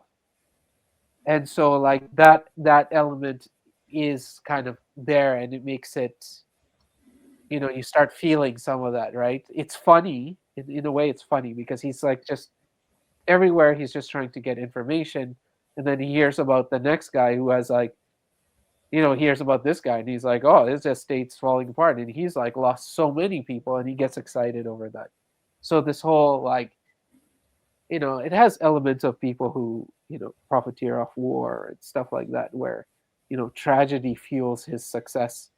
And so we see the darker side of what Chichikov is doing, or it becomes even more prevalent. And Plyushkin, being such a cruel person, is actually more of interest to him, and he gets the best bargain there as well, which is kind of terrible. Yeah, I think they describe his estate that it's kind of like rotten to the very core, basically, that everything Yeah. is wrong with it. There's nothing good or positive or moral about it. But then after this, we also get that scene where not Gogol, but Chichikov has to get the purchases kind of registered. Yeah. And then we see the bureaucracy from him going from person to person and asking like, where is this office I need to go to? And we kind of see how the bureaucracy and all the laws, that whole machine, really just kind of enables people to do these types of cruel things and get kind of benefit and profit from kind of dehumanizing other people and not caring about them. So the whole system is kind of laid out in the way that almost kind of encourages this type of immoral behavior. So Yeah, I that's think kind it's of, yeah, go ahead. So, yeah. no, sorry. Like, please complete what you were saying. Yeah, but it just shows how, again, the society in its totality is just very corrupt. So it's not just these conman individuals, but the whole kind of society that needs a reform, basically. So, and that's kind of what we'll get to the part two in a bit. But the prince, in the very end, is kind of making this speech how the officials shouldn't profit from bribes and stuff like that. So, but the whole society at this point is something where the officials can take bribes and the officials are kind of criminals themselves in a way. So. Yeah, absolutely. Like you're saying, it's like I think the attempts in part two, and once again, we don't know what it would have been, what he might have reworked and whatnot, but you can, I guess, get an understanding that here what's also happening is that once again he's describing without judgment. Like, okay, we see that, we see the bureaucracy, but I don't feel like it has that same super critical view. It's there is a humanization of everything. So saying, okay, how are you going to, and I think like we can understand the second part a little, or what is being attempted a little better because of that, because it's like, this is what you've built, so this must exist. He is kind of very much, I felt like that was kind of there. He's not saying like you cannot have a place that's not gonna, these people are gonna, they're gonna take bribes, but they're not evil because they take bribes. And it's that you have lost your way somewhere and the thing does not work. And then what's the solution? And I think, you know, the second part, his attempts sometimes can, in trying to explain that or create a way forward, at least in what we have, I think he's trying to balance, but sometimes he's maybe crossing the line and he's going to the over sentimental, um, with certain characters becoming a little more simplistic as well, to kind of drive home the point and to kind of desperately find this, oh, that thing that's going to solve it. And then we also see some of the kind of failings there, right, kind of leading into agrarian versus industrial, and you know small town and estates versus cities, and painting situations where we can have happy serfs. And I think in the second one he probably hated it and was trying to burn it for that reason. I think he could see in himself, something that's getting becoming a character in it itself. Some of the simplistic, oh yeah, that's it, hard work and work the earth and you're gonna have happy serfs and you're gonna make money. It's very much the kind of magical thinking we have today that you can you you what with that just a shift in perspective you can have it all and everything will just start working and you will have no one starving and no one will be sick and I think it's a bit magical and not quite right and that's why it probably jars as well when we switch from part one to part two because part one has a very specific scope and it's very clear and you get it and part two is no denying that it's a worthwhile effort to kind of say all right let me come up with some prescriptions of what we do about all that because we see a tragedy of all kinds kind of going on. Um, but yeah, since you mentioned kind of part two, so that you can see Yeah. some through lines from that point to where he's gonna try to take it, where he's there are attempts to take it, but once again, I don't know. There's not as much to kind of say about part two because it's unclear if that would have been the thing, and some things are just overly feel a little bit jingoistic at times and stuff like that. And I think talking about more about the bureaucracy, I mentioned earlier that Dead Souls, like it was censored for a little bit, but I think the censors like Forrest Gogol to like change some things in the book, and I think those things were about again the officials and the Oh, bureaucracy. So he had to make those things a bit less critical of again the officials and the oh, I bureaucracy and the see. society. So there maybe the original version would have been a little bit more critical of that type of thing, but then he had just had to change it. And I kind of assume that the thing that we have here today is the censored version, and probably they destroyed the very original version then, but I'm not quite sure about that. Yeah, that makes sense. Okay, that makes sense. Like I said, I haven't read too much about it and around it. Like I just finished it yesterday, so I haven't even read the intro. So there's a lot I don't know. So that makes a lot of sense. That makes a lot of sense.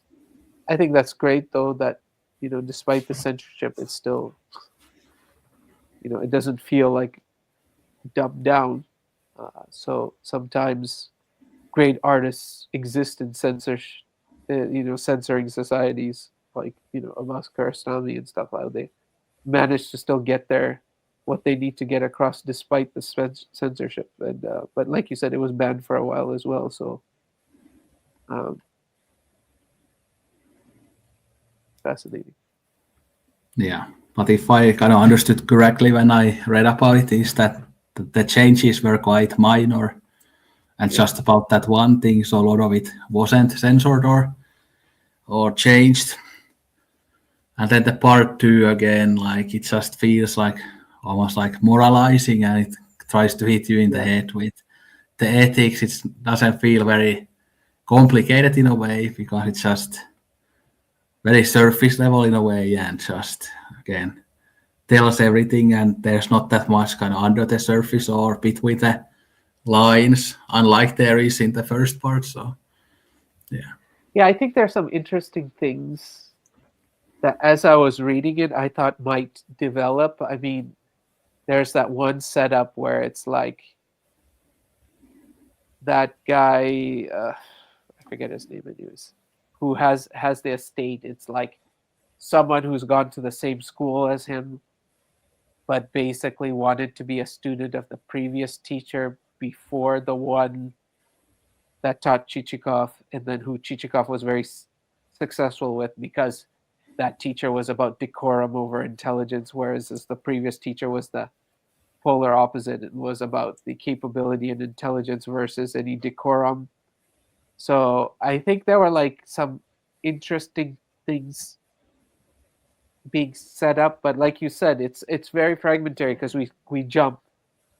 So I don't know which one he was trying to develop more because that whole thing where he tries to ingratiate himself into that estate and then tries to help him out with his courtship, and then all of a sudden it jumps and then it goes somewhere else, and then there's some humorous stuff with that general guy or whatever, the one who likes his fish and is just like likes eating a lot and all that. So that's kind of funny, and then it kind of jumps again, and then so it's like it seems like each could have been interesting pathways,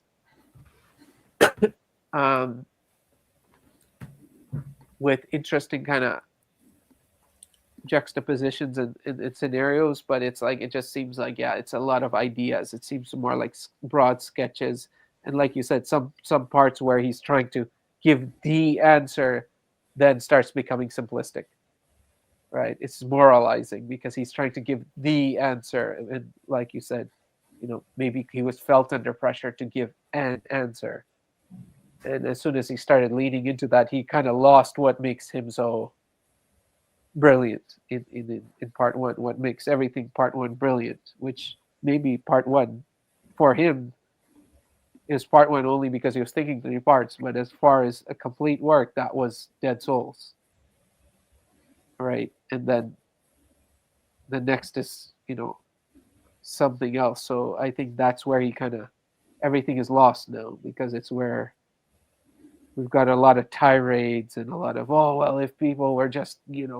worked the soul hard enough and I don't know, took fish scales and turned them into glue, they would make money and they wouldn't waste anything. And it's like now we're going uh, we're going as much into naivety as utopia as, and then we're going too far into utopia. I think like it's not all going to get solved overnight. You could sense that from the first part anyways. Yeah, the one sequence I liked in part two was again when he goes to meet the general Yeah. because he tries to help Tententikov, and again they talk about like Chichikov's uncle, like, or I think he lies about the uncle that I have an Yeah. 80-year-old uncle and he doesn't like the dead surf idea and things like that. How the general laughs and Yeah. reacts to that. Yeah, that scene is really funny. Altes was also mentioned it before we started recording, but yeah, that's such a great scene. And then in the end, like it's very all over the place because Chichikov is suddenly in prison, but then he gets out of the prison and then he just has to leave town.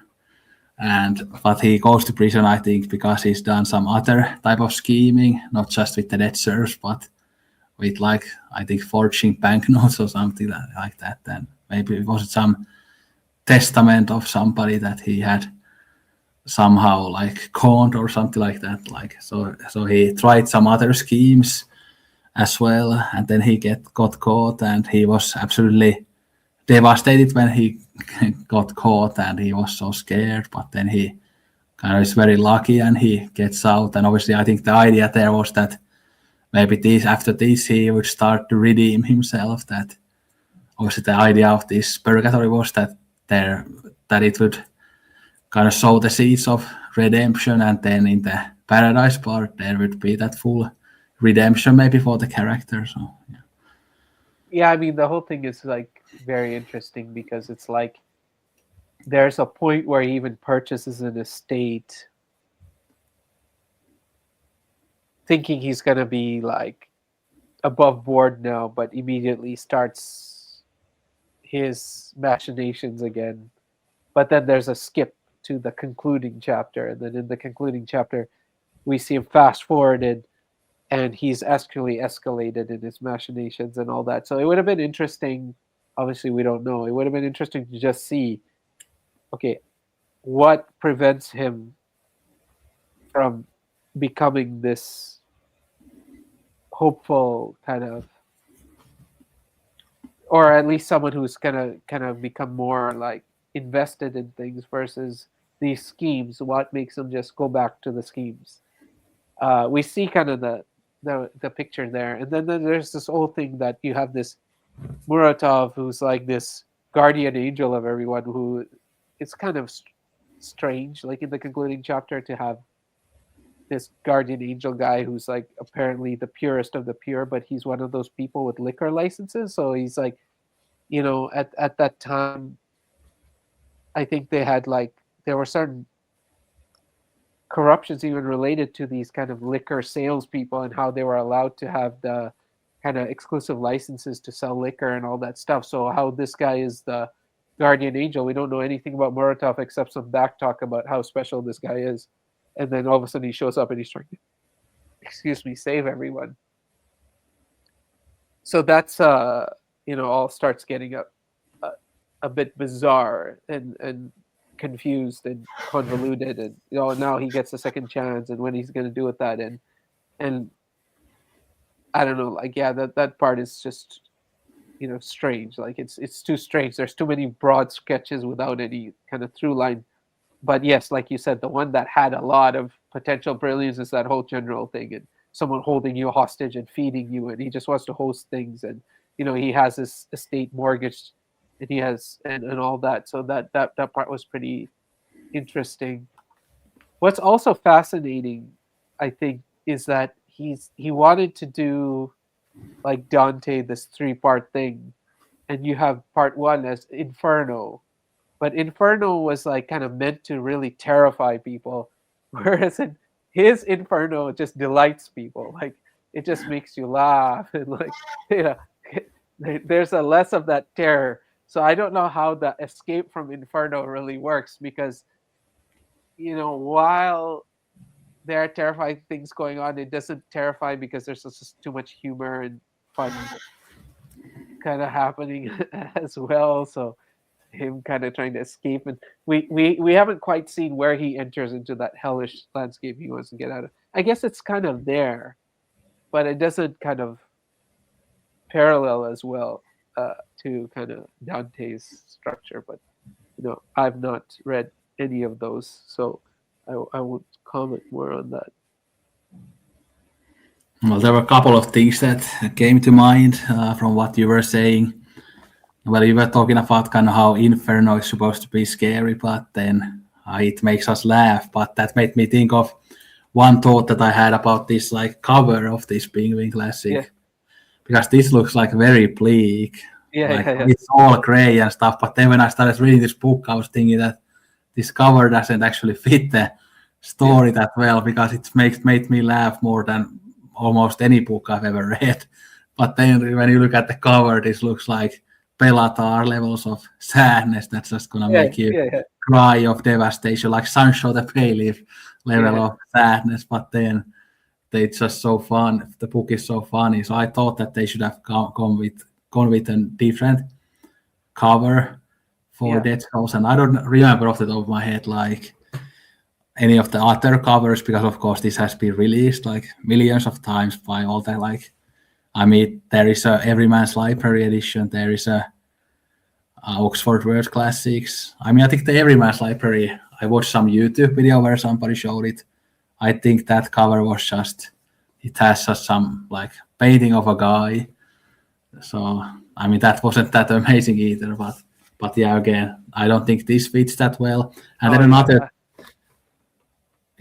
thing I was going to mention about the part 2 is that another point that I kind of enjoyed about it was when they were talking about buying the estate, and they talked about the price of like 30,000 rubles, but Chichikov, I think he said that, or thought in his mind that he only has 20,000, but then he starts thinking that I pay 10,000 now, and then in 3 days I pay you a bit more. But that kind of pitifulness of him, that he just can't in his mind give all the money straight away, but he said that I have to make them wait a few days, because that's that lesson still from his father, that you need to hold on to your rubles and stuff. You can't just let them go away. Like how insane that's almost like superstitious in a way too, that you just need to hold on to it, even though it doesn't really make much sense. Although he also thinks that maybe if I do it this way, maybe I don't have to pay all the money back, and then he's also gonna again lend some money, but then he thinks that I'm gonna go away before I have to pay it back and stuff. But that moment in the part 2, I thought kind of added some more layer to his character, or maybe kind of polished the ideas from the part 1 where we heard about his backstory and stuff. So yeah, I agree with you. I agree with that too. That even in that part, yes, there was those interesting elements because he was like, "Oh, I'll give you 10 now," and then Platonov says, oh, "Okay, I'll lend you the other 5. You don't have it." And then even then, he was just like, "Oh yeah, I'll come back and pay the 5, but I actually won't pay 5. I'll pay 3. You must always make them wait for the rest. Like you shouldn't, pay them." And it was also interesting in that because part of what was setting that off for him was also that the guy himself who was selling was in a state of like extreme deprival, but was a completely irrational person, and we know that kind of character. So that part was interesting too.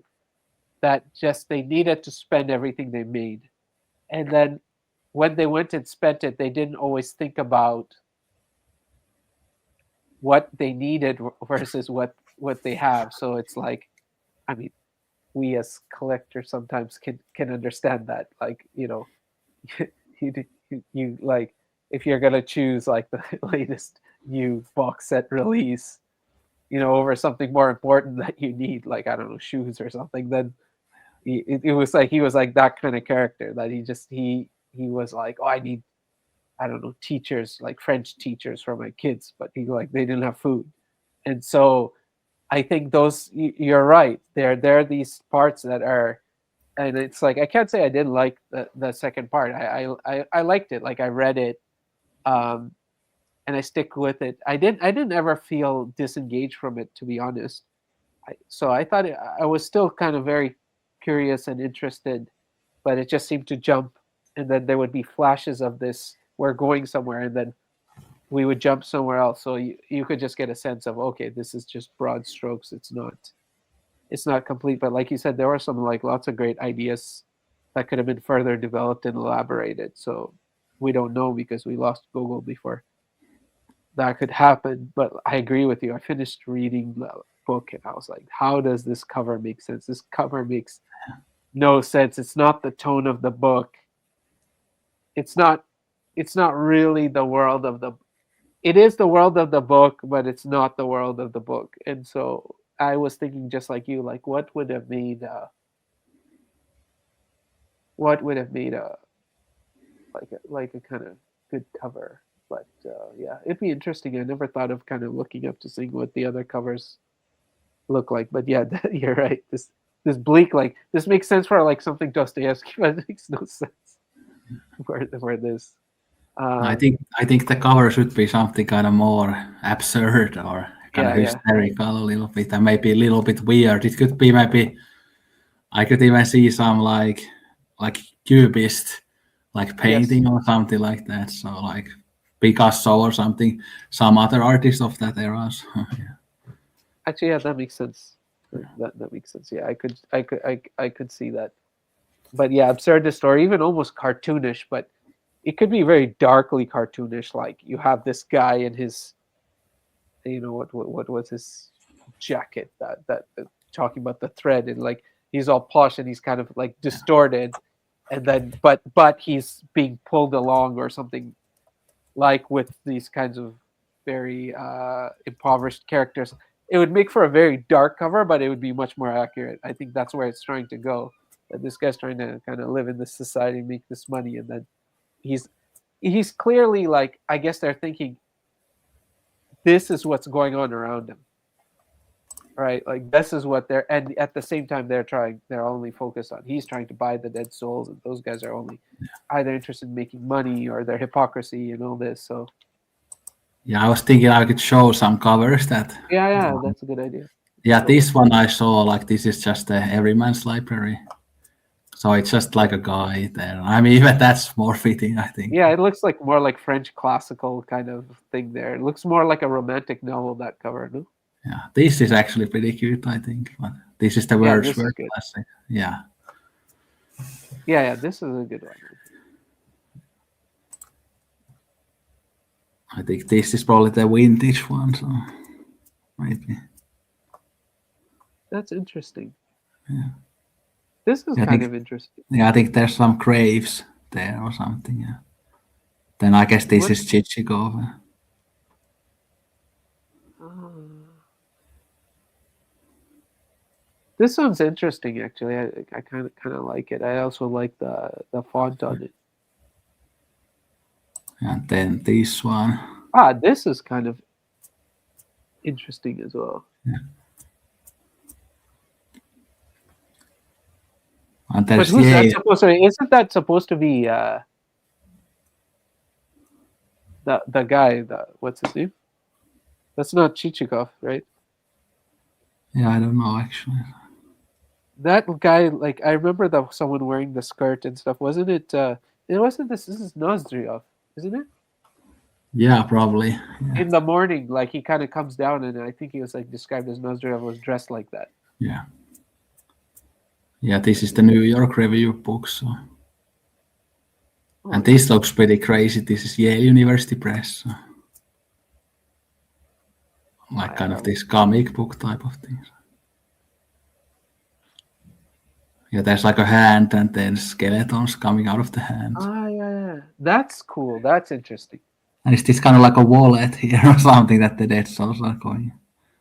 I don't know. Yeah, because he's like putting the money in his purse. Actually, that's pretty accurate because it also has the deed, like the paper, the kind of list of the dead souls and stuff like that, with and the money into the. Yeah, that's actually I kind of like that. Yeah.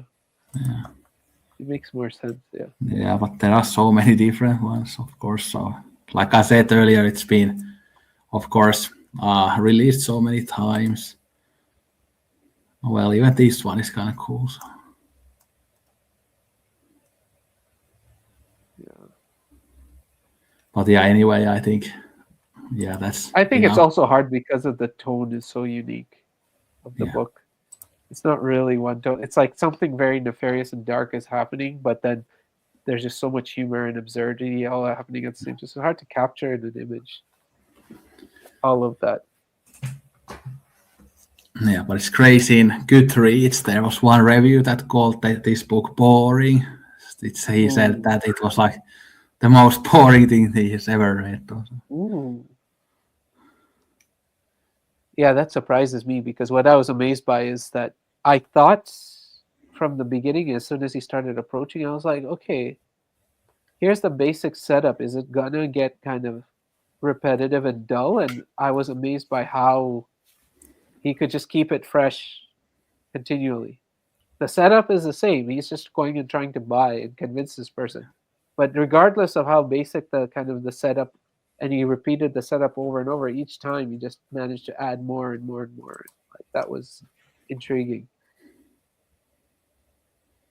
Yeah, I think I kind of got on board immediately from the second chapter, which is the money love chapter. So, also the first chapter just kind of shows him coming to the town, checking in a hotel, and he briefly meets some of the landowners like Manilov, Nordryov, and then Sobakevich, like briefly. But the first chapter is also like engaging because they have with the other carriage, and then the serfs like run up and they're trying to like they jump on the horses, and so there some of that absurdity is already from the beginning. That's in the beginning, right? Where he's coming in and then they get stuck, and then those guys are trying to get the horses out and stuff. Or was that somewhere else? I think it's in there. But...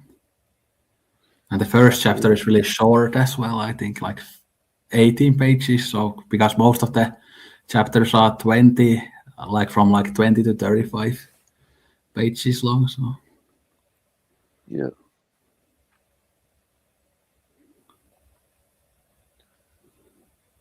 No, I think that's later.